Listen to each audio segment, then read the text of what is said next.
was a man who had 2 sons. The younger one said to his father, "Father, give me my share of the estate." So he divided the property between them. Not long after that, the younger son got together all he had, set off distant country, and there was squandered his wealth in wild living. After he had spent everything, there was a severe famine in that whole country, and he began to be in need.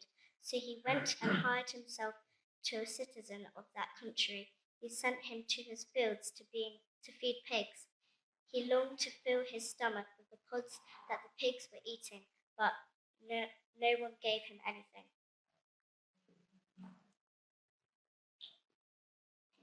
When he came to his senses, he said, "How many of my father's hired servants have food to spare, and here I am starving to death?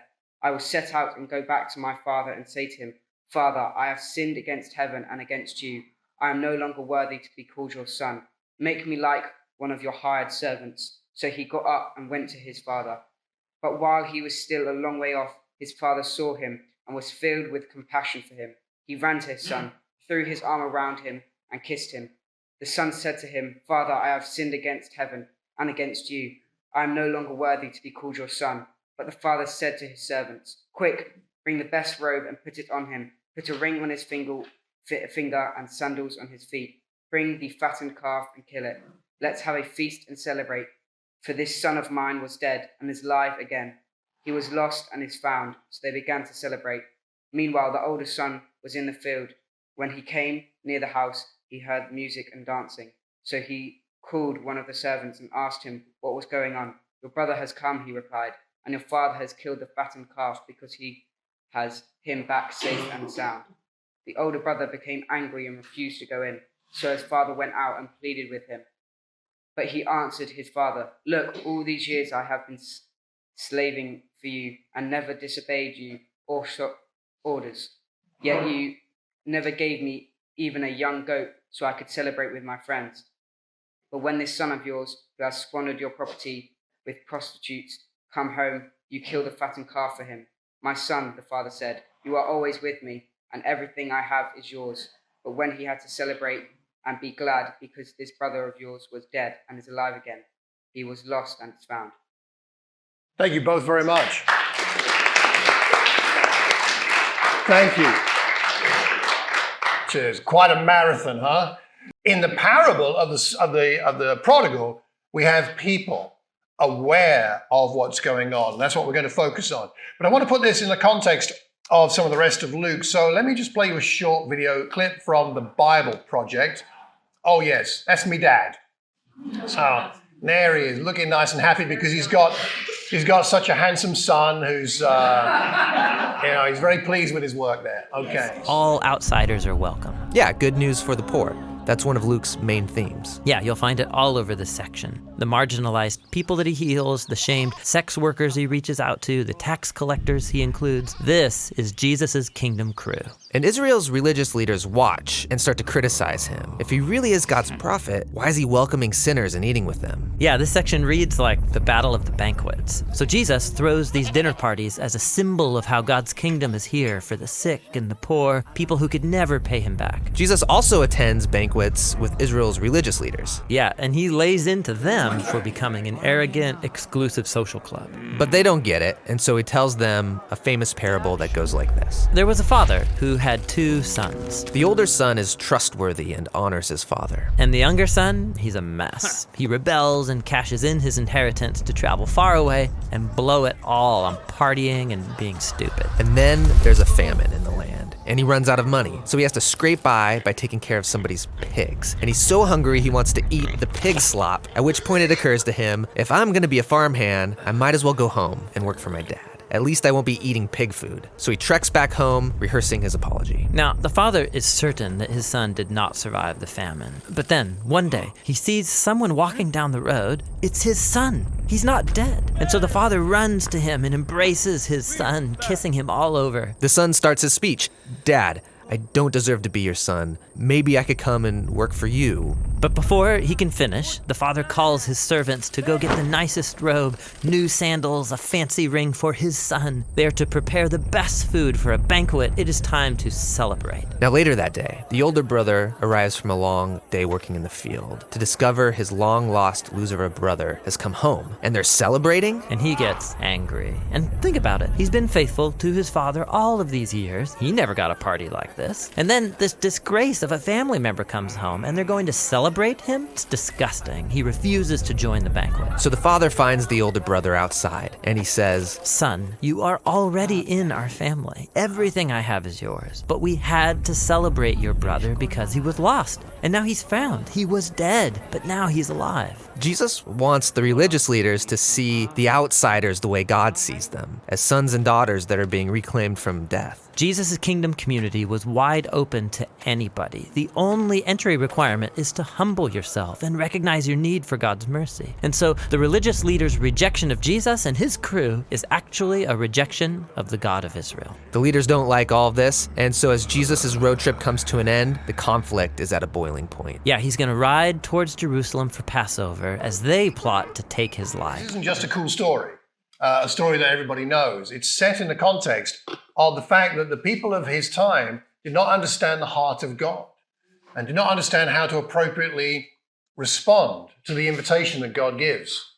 And so that's kind of what we're looking at today together. And we're going to have a fair bit of discussion in our lesson today. And if you're online, welcome to you. And I'll be coming over to have a chat with anybody online if that's helpful.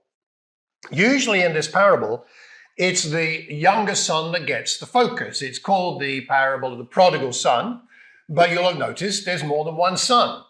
And there are problems with not just the younger son, but also the older son. It's also been called by some people the parable of the prodigal God, in the sense that God does not treat people the way people expect him to treat people. There's a book by Timothy Keller with that title, The Prodigal God, you might find interesting. My particular favorite of all the books I've read around this parable is this one by Henry Nouwen, The Return of the Prodigal Son. And in fact, I think it's on the next slide. That's the cover. That's the cover of the book, which is the Rembrandt painting of the Return of the Prodigal, which is very powerful, and I can't do justice to it on a screen like this, but we'll talk a bit about this as we go along. But if you would like to read not a big book, not a long book, but a profound and meaningful book about the return of the prodigal, then I can definitely recommend this book. So we're going to focus on the father more than the two sons. The parable is about the sons. It is also about the father. And really, to do full justice to the parable, we should look at all of them. But because it's Father's Day, we're going to focus more on the character and the heart of the father in the story and ask ourselves what we learn about that for ourselves as potentially sons to that kind of father, but also about in what way we might want to be like that father. So I have a question for you. Turn to someone and discuss this for 5 minutes, and then we'll see, which is, when you think about this story we've just heard read, what do you think hurt the father about the younger son's behavior? So not so much what do you think about the younger son's behavior, the one who went off and squandered the inheritance, but what do you think hurt the father about that behavior? So it's a slightly different question than what you might think. Not about the son's behavior. What do you think hurt the father about that younger son's behavior? Does that make sense? Okay, 5 minutes, have a chat, and let's see what we come up with. Behavior. What have you discovered? Thoughts? Yeah. He felt failure. Failure. He could have felt like a failure as a father, right? If I'd raised him differently, maybe this wouldn't have happened. So it could be some feeling of failure. A sense of rejection. Yeah, he could have stayed, but he decided to leave. Rejection. That's very powerful, isn't it, Liesl? A lot of disrespect involved in that behavior. Does anybody know why it's particularly disrespectful in that culture to do this kind of thing? Go on.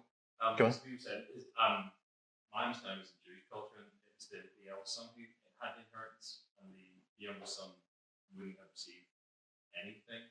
So Or not much. Or not much. So to come forward and sort of ask for that would have been, I suppose, insulting. Definitely insulting. That's quite right. Yeah, Stefan? Also because you ask for his parents while his dad was still alive. It's kind of like saying you're dead to me. You're dead to me. Yeah. It's tantamount to saying, Dad, I would prefer that you were dead. That's especially in that culture. Yeah. As an extension of that, if you'd already asked for inheritance, there was always the fathers who were like, well, will he ever come back? Is there any reason for my son to come back after? Well, no, you may never see him again. That sense of really profound loss. Yeah. Anything else? The strife between the brothers. Obviously, there must have been strife before he went away. And I think that was the fear of the Lord. Oh, when your kids don't get on, that's very painful. Yeah, Danny. I think one of the things that hurt him the most is not knowing what's happened to his son, not knowing if he's dead or alive, and just worrying that every day he could go out with his mind. Yeah, distant country. Does anybody know what that is kind of code for in this culture? Distant country? Exactly. Gentile lands. In other words, this is a Jewish boy going to Gentile lands where there may be no synagogue, certainly no temple. He's not planning to come back for festivals. He's effectively rejecting his God as well as his father, everything around him. And farming pigs, not something you're going to do if you are a good Jewish lad. Okay. All right. Anything else? Yeah. So as we were living yesterday, there was in that culture at the time, money was almost less important than honor. Yes. So for losing your son to go and do something dishonorable, it brought dishonor to itself and shame. So, huge deal. It's an honor-shame culture. More important than the money. More important almost than anything else is the right people being honored, which is the older people in that culture. As I get older, I like the sound of that culture more and more. I might move there. But that idea of the older you get, the more respect you get, and especially also in that culture where the father, if he's this wealthy, and he's clearly a very wealthy man, with all the other things we see in the story, he would have had a key role in the community, the local village. He'd have been the person or one of the people they go to for problems in the village, solving issues to do with orphans, with people that are poor, this kind of thing. So he'd be very prominent. And this, of course, everybody would know what had happened. Right, loses respect. Very painful. Okay, let's now move the same question kind of to the second son. So, another discussion for 5 minutes. What do you think hurt the father about the older son's behavior? What do you think hurt the dad about the older son's behavior? Okay, 5 minutes. Behavior. What do we think? What hurt him? At the back. I think it's the fact that the father is suddenly made aware that this older son is insecure, that this older son does not realize that the inheritance is everything in the home belongs to him. Just the realization that this boy is being a willing wrong, but doesn't realize basic things about other issues. I hadn't thought about the insecurity angle. Yeah, he does display that. That's really interesting. Good. Okay, other thoughts? Yeah. A lack of forgiveness. Must have hurt his dad, because his dad does give forgiveness to the younger son. But the older son doesn't follow that. Must have hurt. Yeah. Good. Yeah. I think like you said, there's the insecurity and almost the looking at him and thinking maybe you don't know that you have a freedom rather than just a worker relationship with me, that you just work. Or maybe you could probably take it apart anytime you wanted. If you're free to do that, even though it wasn't said, maybe your father's thinking you should know that you're free to do that, but you don't think it's more of a contract. So that idea that the relationship that the son thinks he has with the father is one like a contract, that must have hurt his dad. Good point, yeah. I think the reaction of the son made the father, the penny dropped in the sense that what actually was both important to him was the inheritance. All the father, all the older son had to do is wait and be dutiful. Yeah. You get the heart of the matter. So you need to squander and just take what he knew everything was coming to him. But he saw it just as he saw it in very clinical terms. It wasn't you get the heart. You didn't really understand they have to be younger brother. Yeah. Yeah. To him it's the same, it's just about the inheritance. Both of them, it's about the inheritance, which is a really interesting thought, because I wonder whether when he says to his dad, this son of yours, not my brother, you notice, right? This son of yours has squandered your property. Your property. Is he thinking about what he's supposed to be getting? United. No, not at all. Yeah. No, I'm just wondering, similar to what was said there, and there would have been some hurt that, okay, his son felt that way, and I wonder maybe actually would there have been perhaps any reflection, actually, my son doesn't feel that I appreciate him, that I haven't actually done those things, be more present and let him know now how much he's appreciated, and that it's something that's, as much as he's going to get all his inheritance, he doesn't feel that now in comparison to what I've done for the other son. You would hope he would feel it, but he doesn't. Yeah, Akin. Yeah, I've actually used your daughter.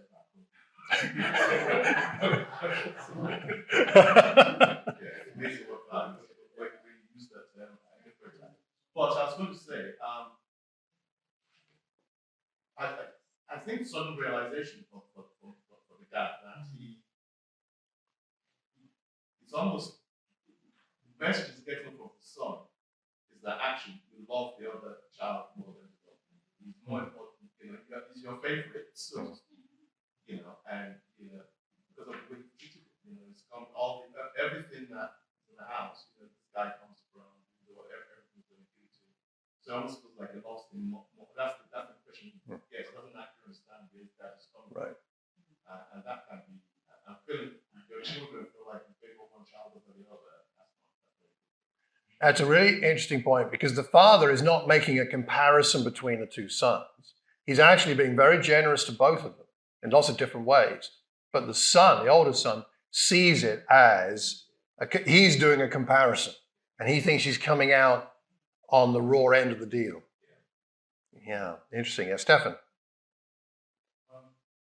Father must have been disappointed the older son didn't stand up when the younger son asked for the inheritance, and he, like in that, he took his half of that. He said, that's not right. Good point. Yeah, maybe that's a good point. So the father might have thought the older son would say, no, that's not right, and have a conviction about it. Anything else? Yeah. I just think of the scripture, fathers train their children in the way they should go, and why is father training his children and being laid down, that his children is not taking the wisdom that they've actually been exposed to for the majority of their life. Must have hurt. Yeah. One more, if you like. Stefan and then Pat. Father might be disappointed that all the stuff looks a bit clear about his brother, is going to look for him, and we're going to find him, and now he's going to try to bring him back.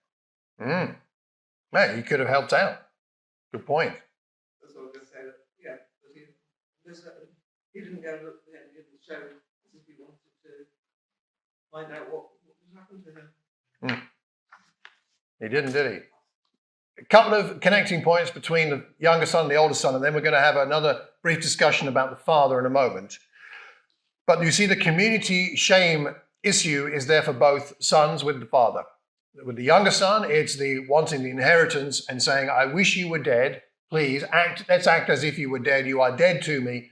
and the whole community knowing that. But the older son is similar, although from a different perspective, which is, if you're the older son in that culture, it's your job to welcome all the guests to a party.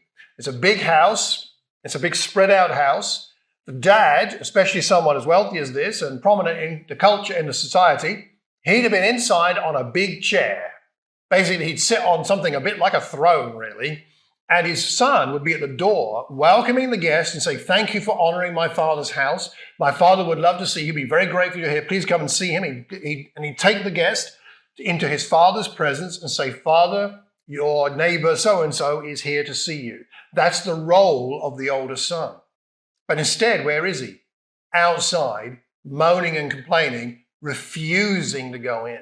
Which means, again, the whole community would know what he's doing. So this son has shamed his father just as much as the younger son. Shame in both those contexts. The younger son represents in many ways perhaps the history of Israel. A son to God as father who were rescued from Egypt and then wandered all over the desert, wishing they were back in Egypt, moaning about not having enough food and drink. And it was better in Egypt when we were slaves. And, oh, by the way, let's worship this calf because Moses has swanned up off a mountain, supposedly talking to God, but we don't know where he's gone. So let's have a little golden calf and bow down and worship that. I mean, this is Israel's history, right? They even get into the promised land and then they say, well, we appreciate God. Let's have a temple or a tabernacle place for him, but let's have another altar to Asherah or Molech or one of these other gods, just in case, because sometimes God doesn't seem to be paying enough attention. So let's have an extra god just in case. And they, of course, go into exile. And the older son is more, I think, connected in this context with the time of Jesus' day of the Pharisees and the teachers of the law. I have a scripture here for you. Right. Jesus said this about the teachers of the law and the Pharisees. He calls them hypocrites. He says, you shut the door of the kingdom of heaven in people's faces. It's a pretty serious accusation, to put it, Israel's religious leaders. You yourselves do not enter. He's saying you're not going to make it. You don't enter, nor will you let those enter who are trying. This is the older son not welcoming the younger son back, who wants to come back and be reconciled. Woe to you, teachers of the law and Pharisees, you hypocrites, again. You travel over land and sea to win a single convert, and when you have succeeded, you make them twice as much a child of hell as you are. Strong, huh? This is Jesus. It reminds you of Old Testament prophets, if you know your Old Testament.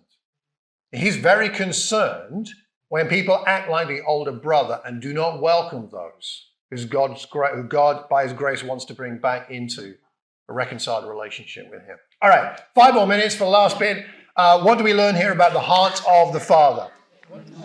What do we learn about the heart of the Father? What do we think, everybody? What stands out? Anything that stands out? The heart of the Father. Akin. Much better heart than mine. I was speaking to Steve in my fault. If that happened, the neighbors will be disciplining the son as he walks through the door.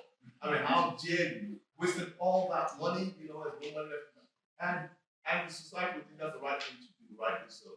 Now you might still work on it back later, but you have to make sure you understand very clearly how much is the dad. So he has an incredibly lovely and patient heart. Same with the older son. I felt like you could have gone to tell the older son, get the act together, mate. Here you have everything. The attitude in which he talks to his son is very different. He's very patient, very incredibly patient, and a heart that just wants the best for his son, no matter what. You're right. It's very countercultural. Yeah, Simone. I think they have serious communication issues in this culture. You don't tell your older son that you appreciate what you are doing, and I'm with the older son. Like, really? That's just me unconditional love that the father clearly has for his sons, but then again they have certainly communication issues. They certainly need somebody to mediate in this situation, and I think that will not be resolved. Okay, thank you, Sarah. I think when you look at it, he runs to both sons, because he runs to his son to meet him, Yes. and he runs out to his son Yes. to encourage him back. And I think, that heart of he meets them where they're at and where they need to be helped, like we do with all our children. We meet our children's needs in accordance to our children and their character. And I think that's the same part God has for us. He does. Yeah, he goes to meet them where they're at rather than getting them to shape up before he goes to be with them. Very good point. Yes? A heart that forgives. Yeah. Big heart. Yeah, Chris. Also, the father provided for his son. Gave him fresh clothes and, Sandals, the robe, the ring. Provides. Patricia. I think it's a feel of what Sarah just shared. I think the father was very humble. Apparently, it wasn't the culture for a father to run to a son. It probably must feel with long roads and all that. That's A lot of humility. You don't run anywhere when you're a dad in that culture. The older you get, the slower you walk. And that's not because of arthritis. Or maybe it is, but that's the culture. You just walk slower and slower as you get older. You don't run anywhere. Yeah. Some of that sort of the capacity for love is such that actually his father held that chain in the community with the younger son, and the shame that actually he would feel in this moment if his older son is not there to introduce people into the party. So it's actually a moment to hold that and still actually be able to love you and not sort of take out whatever character or whatever I feel. Just be so calm. The way he's able to absorb that is quite something, isn't it? The emotional cost of that must have been very high. It'd be nice to see 6 months down the line. That's another parable which we haven't got. Maybe he told that one, it wasn't recorded. We don't know. Liesl. Bold.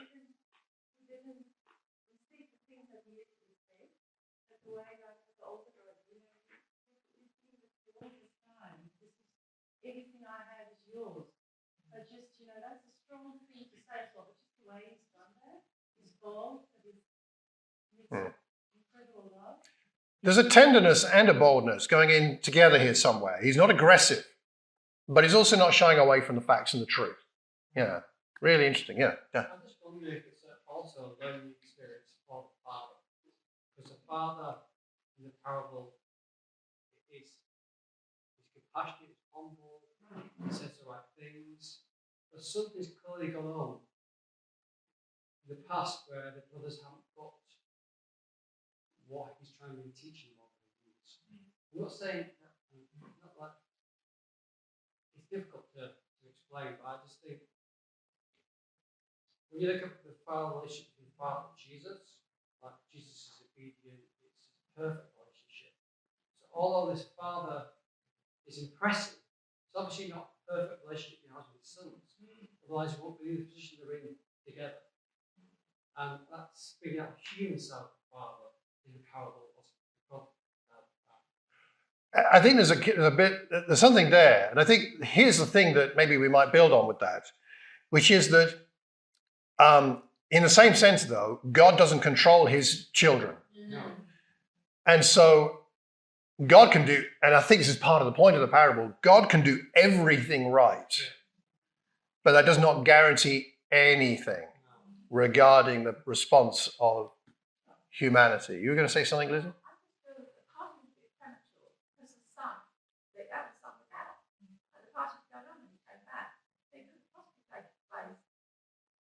Really to show people the Father and introduce them because we didn't know things going on really. Yeah. So it's a good question as to why he didn't know. Yeah. You were going to say something? Yeah, I think just responding to what you're saying about how the Father absorbed so much. And I was studying out like meekness yesterday, and I don't find meekness. It's like quiet, gentle, easy, plays on submissive, and like that quality to look at the people who hurt you, and I don't know, like still look at them lovingly, like take that in. I think even when the younger son asked for his inheritance, he like submissive to that, he gave in to his request, and then where else am I going with this? I don't know, but yeah, I don't know. But the meekness point is very important because the gentleness and the willingness to forgive of the Father does not indicate weakness. It's actually a deep strength that enables him to be able to be this gracious to these two sons who dishonored him in such a way, but without being aggressive. Yeah. Somebody once said that meekness is best defined by saying somebody who's meek is someone who knows how to use a sword, but keeps it in its sheath. That's strength, right? But they know how to use it, and you better be certain that they know how to use that sword, but they're going to keep it there and just be strong themselves, and there's something in there too. We better wrap up. Sorry, time is against us. I apologize for that, but we better do that. I think to wrap up before Steve's going to come and pray for us in a minute, before we take bread and wine, I think this is a great parable leading up to taking the Lord's Supper and thinking about what it cost God the Father to welcome us. All of us prodigal sons and older Pharisaical sons, and may I dare say daughters, although I know all the women are much more pure-hearted than men here. But nonetheless, there have been a few prodigal daughters, even some perhaps Pharisaical daughters, as well as sons, have been known. What we have here is an amazing picture of the heart of God that encompasses, if you like, all the extremes of human behavior, all the extremes of human response to him having provided in creation and all the wonderful things that we have in this world. Those who go down the path of the Pharisees, or those who go down the path of the prodigal running off to play with the pigs. Either way, he loves us all. We see a heart of love expressed in his generosity, that he doesn't take offense, he's compassionate. You see how he's expressive with his energy and physically running to see his son. He's welcoming, forgiving, he's urgent, he's accepting, he celebrates with joy. He seeks out the older son, doesn't leave him out there. He listens, he reasons, he's reasonable, and he's reassuring to the older son, as well as to the younger son, by giving him the sandal, the robe, and the ring. He loves both sons. He loves the rebellious runaway, and he loves the rebellious resenter. And maybe that's one, maybe some of us here are more one than the other. Perhaps some of us more the rebellious runaway type. Perhaps some of us a bit more the rebellious resenter type. But God isn't comparing us and thinking one's better than the other or worse than the other. He is the one who loves us all equally. In this parable, the Father is referred to 11 times. I'd say it is more a parable about the Father than about either of the sons. I believe this is why Jesus told this amazing parable. The big question is perhaps not so much how we might respond to God's love, although that's true, but perhaps the big question is whether we will allow God to love us this way. It's humbling to let God love you with this kind of love and to accept the fact that God thinks you are worthy of that kind of love. He thinks that of you as your son, as his son or daughter. You are worthy of this love. And then there's joy that comes as a result. One writer about this parable said this: it is only when a penitent sinner is treated as a son that he has any hope of becoming one. I think that says something about our relationship with God, but I think it also says something about the way that we treat other people.